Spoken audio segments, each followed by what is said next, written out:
Bismillahirrahmanirrahim. Assalamualaikum warahmatullahi wabarakatuh. Salam sejahtera untuk kita semua. Semoga selalu dalam keadaan sehat dan bahagia selalu. Oke, hari ini sesuai janji Ibu kita akan mereview materi bab 1, bab 2, dan bab 3 sebelum nanti PAS. Nah, PAS nanti itu kita akan diuji dengan 30 soal geografi. Soalnya PG seperti biasa. Nanti Ibu akan bagi menjadi 10 soal tentang bab 1 itu persebaran flora fauna, kemudian 10 soal tentang sumber daya alam, kemudian 10 soal tentang ketahanan pangan, industri, dan energi terbarukan. Jadi ada 30 soal. Nanti Ibu kasih kisi-kisinya. Nah, hari ini kita akan membahas tentang persebaran persebaran flora dan fauna. Nah, ternyata persebaran flora fauna ini ada di dalam UTBK. Kan ini peta materi prioritas UTBK. Jadi kalau misalkan nanti ada yang mau mencoba untuk UTBK, ya mudah-mudahan lolos SNMPTN, amin. Tapi tidak ada salahnya untuk belajar UTBK. Nah, ini ternyata termasuk ke dalam materi prioritas dalam UTBK. Biasanya ada sampai 4 soal lah. Jadi kalian bisa lebih mendalami tentang materi ini. Selanjutnya tentang lingkungan hidup juga ada, pembangunan berkelanjutan ada, tentang sumber daya alam juga ada. Jadi bab kelas 11 ini tuh cukup penting gitu. Oke, kita langsung ke materi. Nanti untuk tes lisannya mungkin minggu depannya pas PTM, jika tidak ada perubahan lagi, nanti Ibu tes sesuai dengan kisi-kisi yang sudah Ibu berikan. Jadi ada satu soal untuk kalian tentang ketahanan energi, industri, dan satu soal lagi tentang pengetahuan kewilayahan kalian. Misalkan Indonesia itu ada berapa provinsi sih? Pulau besar di Indonesia itu ada berapa gitu kan? Berarti mencangkup ke beberapa soal yang sudah Ibu berikan. Tapi Ibu akan menanyakan dua soal saja terkait dengan bab dan terkait dengan pengetahuan kewilayahan Indonesia. Kayak begitu. Jika ada yang mau ditanyakan, boleh nanti via chat ke Ibu. Oke, yang pertama tentang biosfer. Nah, biosfer itu apa sih? Nah, kan pasti udah ada yang masih ingat, ada yang mungkin lupa-lupa ingat. Nah, biosfer itu bahasan pertama kita ketemu di semester ini kita bahas biosfer. Biosfer ini berasal dari dua kata, yakni bio yang artinya makhluk hidup dan sphere atau sphaera yang artinya lapisan. Jadi biosfer itu merupakan lapisan yang menjadi tempat hidup berbagai makhluk hidup. Nah, makhluk hidup di permukaan bumi itu kan dibedakan jadi tiga nih. Ada tumbuhan, hewan, manusia. Tapi yang dibahas dalam biosfer itu banyaknya siapa? Tumbuhan dan hewan. Nah, biosfer ini terdiri dari bioma, ekosistem, komunitas, populasi, organisme. Jadi semakin tinggi tingkatan di biosfer itu semakin kompleks dan rumit. Oke. Terus selanjutnya di dalam biosfer ini ternyata hewan dan tumbuhannya tuh beda-beda. Kenapa sih bisa beda-beda? Karena ada faktor-faktornya seperti yang sudah kita pelajari. Yang sudah kita pelajari itu faktornya ada 4. Apa aja sih? Yang pertama klimatik, kemudian relief atau fisiografi, yang ini. Kemudian ada tanah atau edafi, kemudian ada manusia. Tapi di sini berdasarkan referensi yang berbeda ada kondisi geologis. Jadi Ibu pakai yang mana? Nah, nanti ketika ulangan Ibu pakai yang 4 faktor saja. Kondisi geologis hanya menambah materi kalian. Oke. Nah, biosfer merupakan bagian dari bumi yang menjadi tempat organisme untuk bertahan hidup dan berlangsungnya kehidupan. Nah, faktor yang mempengaruhi persebaran flora fauna, sekali lagi kondisi geologis, iklim, relief, tanah, manusia. Kondisi geologis itu kan identik dengan apa? Dengan batuan, batu. Bu, kok batu bisa mempengaruhi persebaran flora fauna sih? Hubungannya batu sama makhluk hidup apa gitu kan? Tapi nggak gitu. Geologis itu nggak semuanya tentang batu, tapi kayak pergeseran benua itu termasuk ke dalam bagaimana hewan dan tumbuhan itu bisa tersebar. Contoh realnya, katanya ketika dulu itu Pulau Papua dengan Australia dia bersatu. Kemudian karena ada tenaga endogen, kemudian dia berpisah. Makanya di Papua itu ada hewan yang bernama walabi. Kalau di Australia ada namanya kanguru. Itu sama saja seperti kanguru, cuman walabi itu dia ukurannya lebih kecil. Nah, itu membuktikan bahwa daratan Papua dengan daratan Australia dulunya itu merupakan satu benua. Satu daratan yang sama kemudian dipisahkan karena tenaga endogen dan hewan-hewan tersebut ikut terpisahkan. Mereka beradaptasi dengan iklim masing-masing. Nah, jadi walabi atau kanguru yang lebih kecil di Papua itu karena wilayahnya dan iklimnya yang berbeda. Jadi kondisi geologis itu mempengaruhi. Selain itu, ada flora fauna itu berevolusi dan suksesi akibat adanya perubahan musim. Itu kondisi geologis ya. Yang kedua iklim. Iklim itu kayak suhu, angin, curah hujan, kelembaban udara, itu mempengaruhi bagaimana si tumbuhan itu bisa hidup di situ, hewan itu bisa hidup di situ, gitu kan. Angin sangat berperan dalam proses penyerbukan dan bahkan menerbangkan beberapa biji-bijian sehingga berpengaruh langsung terhadap persebaran flora fauna. Selanjutnya relief atau yang kita sebut adalah fisiografi. Tinggi rendahnya permukaan bumi berarti akan relate sama apa sih? Sama iklim. Kenapa relate sama iklim? Sama suhu. Karena semakin tinggi ketinggian, semakin tinggi suatu daratan, semakin naik ketinggian 100 meter, dia suhunya akan turun sebesar 0,6 derajat. Jadi makin ke atas tuh makin dingin. Nah, otomatis yang bisa hidup di sana tuh terbatas gitu kan. Contohnya nih, zona iklim panas ketinggiannya tuh 0 sampai 700 meter di atas permukaan laut itu bisa hidup padi, jagung, karet, tebu, kelapa. Coba bayangin kalau kita nanam stroberi di iklim panas kan susah. Maksudnya oke-oke aja sih bisa tumbuh, bisa berbuah, tapi tidak akan seoptimal ketika dia berada di iklim dingin atau iklim sedang gitu kan. Sejuk lah, kayak gitu. Selanjutnya tanah atau edafik. Jadi ada kesuburan tanah yang meliputi kandungan humus, bahan organik, dan sebagainya. Kemudian manusia. Nah, manusia ini konsepnya bisa merusak dan melestarikan. Maksudnya apa sih? Jadi kan manusia itu bisa melestarikan dengan membuat hutan kota. Berarti kan dia menanam pohon dan lain sebagainya. Merusak gitu. Berarti dia bisa mengalihfungsikan lahan yang harusnya hutan kok malah dibikin pertanian, malah dibikin perkebunan atau lainnya. Nah, kayak gitu. Jadi biosfer itu lapisan makhluk hidup dan makhluk hidup itu ternyata beda-beda. Faktornya itu di sini ada 5, tapi biasanya 4. Kita bahas 5 saja untuk menambah wawasan kita. Selanjutnya, flora fauna di dunia. Nah, ternyata persebaran flora fauna di bumi itu nggak rata gitu kan. Yang pertama, flora dulu. Nah, flora itu ada 7. Ada hutan hujan tropis, hutan musim, taiga, tundra, sabana, stepa, dan gurun.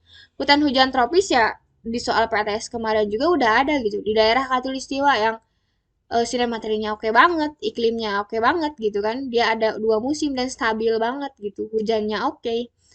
Terus ciri pohonnya itu apa sih? Pohonnya itu tinggi dan gede gitu kan. Selalu hijau sepanjang tahun. Curah hujannya lebih dari 2000 mm per tahun. Rindang, gelap. Gelap tuh saking rindangnya si cahaya matahari tuh nggak bisa menyinari si tanah gitu. Karena kehalang daun-daun kayak gitu. Kemudian lebat dan membentuk kanopi. Terdapat semak belukar. Tanahnya subur, terdapat hutan mangrove, ketinggian pohonnya sekitar 20-30 meter. Nah, berarti kalau ditanyakan di soal, dengan ciri-ciri seperti itu merupakan ciri dari hutan hujan tropis. Selanjutnya, hutan musim. Nah, hutan musim ini nama lainnya apa coba? Hutan gugur. Jadi kalau kalian lihat hutan, ada gambar hutan, dia warna daunnya itu orange keemasan gitu kan, berarti dia hutan musim atau hutan gugur. Nah, kenapa sih bisa warnanya orange atau keemasan? Nah, itu tuh karena pendeknya hari, sehingga itu rangsangan merangsang tanaman menarik si klorofil atau zat hijau daun dari daun sehingga diisi oleh pigmen lain. Jadi warnanya ya jadi bukan hijau gitu kan. Jadi kalau ditanya warna daun kenapa sih di hutan gugur tuh nggak hijau gitu kan, berarti karena pendeknya hari sehingga merangsang tanaman menarik klorofil. Selanjutnya jenis vegetasinya ada oak, maple, kossania, dan sebagainya. Tersebar di mana sih kalau hutan musim itu? Kayak di Eropa Barat, Jepang, Korea, di timur laut Amerika. Kayak begitu. Kemudian taiga. Nah, kalau taiga ini disebut juga apa? Konifer. Jadi kalau kalian misalkan nih di soal, kalian lihat konifer, taiga.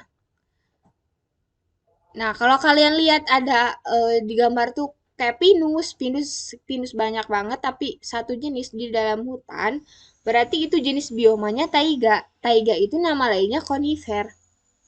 Nah, bioma taiga ini terletak di kawasan iklim subarktik dengan iklim yang sangat dingin dan musim panas yang sangat pendek. Tersebarnya di mana? Di Skandinavia, Rusia Timur, Amerika Utara, dan beberapa di kawasan Asia Timur, Asia Utara.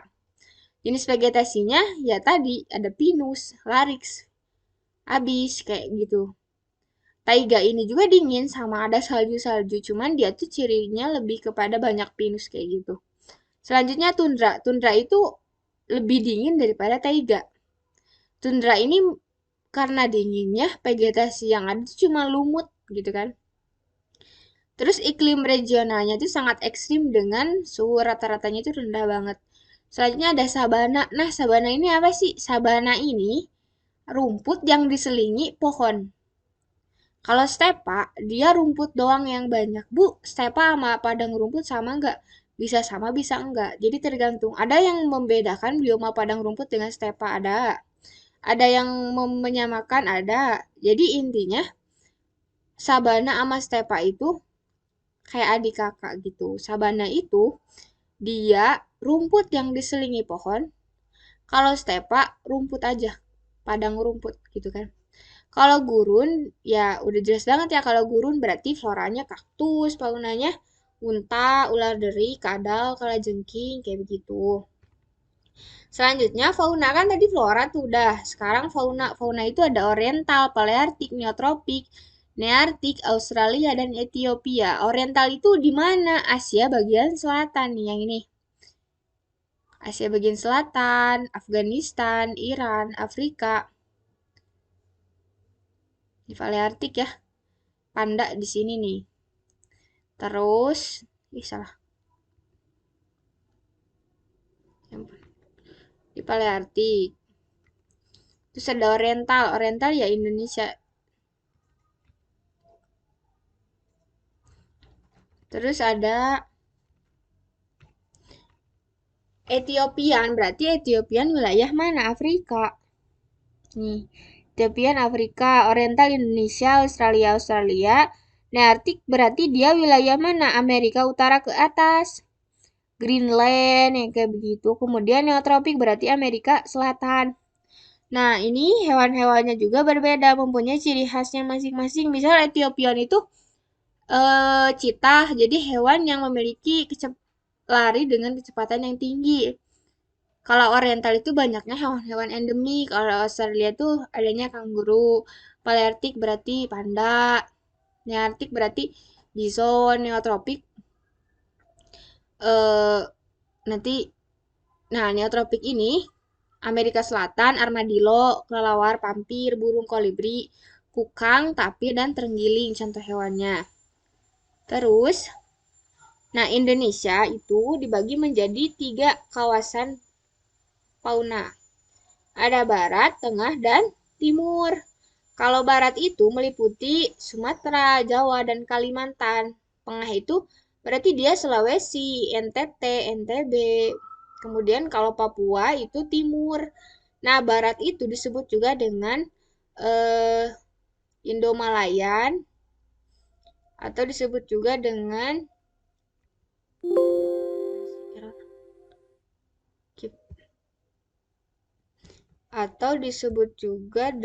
Asiatis. Nah, jadi dibagi menjadi 3. Nah, dibagi jadi 3 ini ada garis nih yang memisahkan antara barat dan tengah dipisahkan oleh garis yang namanya garis Wallace. Tapi antara tengah dan timur dipisahkan oleh namanya garis Weber. Jadi kalau dilihat dari timur, Weber dulu baru Wallace. Tapi kalau dilihat dari barat, dia Wallace dulu baru Weber. Selanjutnya, flora fauna di Indonesia. Kan Indonesia itu negara kepulauan yang berada di kawasan iklim tropis. Otomatis kalau iklim tropis dia berada di daerah khatulistiwa. Indonesia kebetulan berada di daerah khatulistiwa ya. Otomatis si cahaya mataharinya itu oke banget, curah hujannya oke banget. Jadi banyak banget atau tinggi banget keanekaragaman hayatinya gitu kan. Dari sejarah geologinya aja Indonesia tuh mempengaruhi keanekaragaman flora fauna ini. Contohnya apa? Indonesia bagian barat yang pernah menyatu dengan benua Asia menyebabkan fauna di Indonesia bagian barat ini mirip dengan fauna di wilayah benua Asia. Jadi ada kemiripan. Nah, kawasan Indonesia bagian timur yang pernah menyatu dengan benua Australia memiliki karakteristik fauna yang mirip dengan fauna-fauna di benua Australia. Terus yang tengah gak pernah menyatu sama si benua Asia nih, makanya dia endemik gitu kan disebutnya. Nah, fauna Indonesia dibedakan jadi tiga nih, Asiatis atau Barat atau Indo-Malayan atau Malayan, kemudian Peralihan atau Tengah, dan Australis. Kalau Asiatis contohnya kayak apa sih? Gajah, banteng, harimau. Kalau pelarian berarti dia itu anoa, babi rusa, kura-kura, biawak. Kalau Australis dia kayak kanguru, walabi, cendrawasih, kasuari, kakatua, dan lain sebagainya. Nah, itu tentang fauna. Kalau faunanya apa? Hutan mangrove, sabana, hutan musim tropis, hutan hujan tropis, tundra. Nah, hutan mangrove itu disebutnya hutan bakau juga gitu. Banyaknya di mana? Pantai utara Jawa. Pantai utara Jawa tuh di mana? Ya di utara Jawa, kayak Jakarta, Cirebon. Kalau pantai selatan kan berarti Pelabuhan Ratu ya. Terus sabana, sabana itu memiliki ciri ditumbuhi rumput yang diselingi oleh pohon-pohon. Di mana adanya kalau di Indonesia? Di Nusa Tenggara. Biasanya banyak peternakan yang dilepaskan di situ. Jadi makan rumput aja nggak dikandangin gitu kan. Selanjutnya ada hutan musim tropis. Nah, ciri-cirinya ini ada hutan hujan tropis dan tundra. Nah, selanjutnya konservasi flora fauna.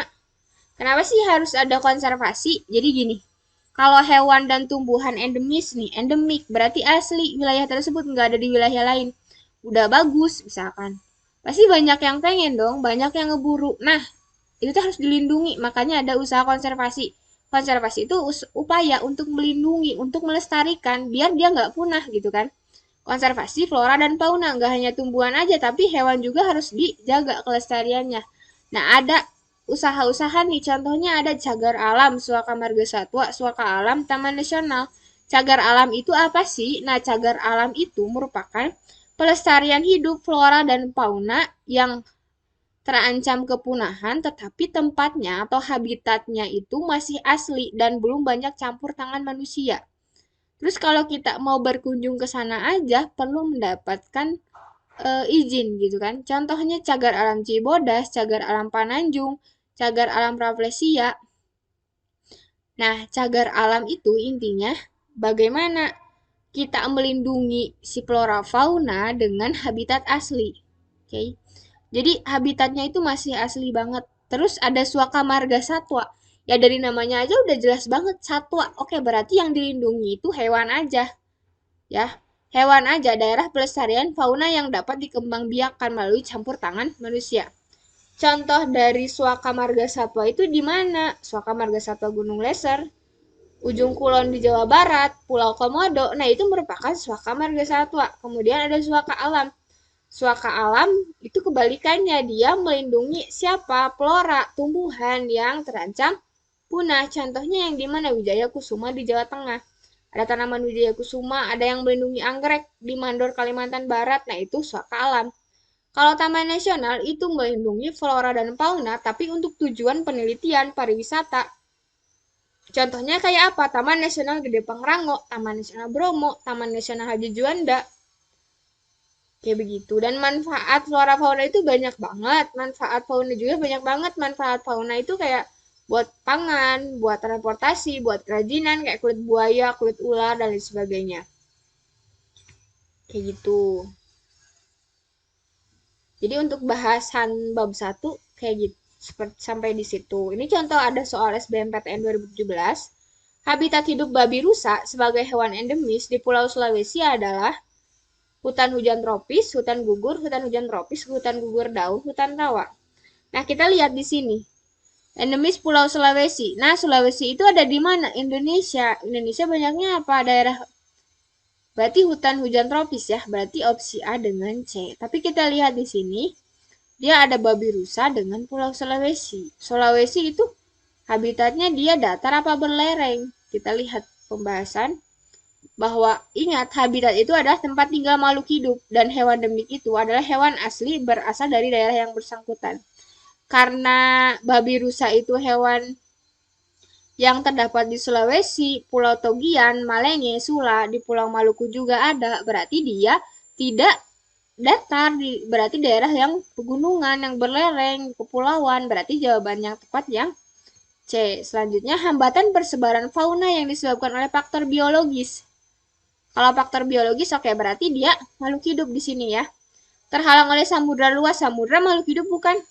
Bukan. Kondisi tanah makhluk hidup bukan? Bukan. Pegunungan makhluk hidup bukan? Bukan. Gurun pasir makhluk hidup bukan? Bukan. Tidak terdapat makanan yang sesuai, ini bisa jadi. Nah, ternyata jawabannya betul yang A. Karena hambatan biologis itu berkaitan dengan kondisi lingkungan yang cocok untuk hidup serta persediaan bahan makanan. Begitu untuk hari ini.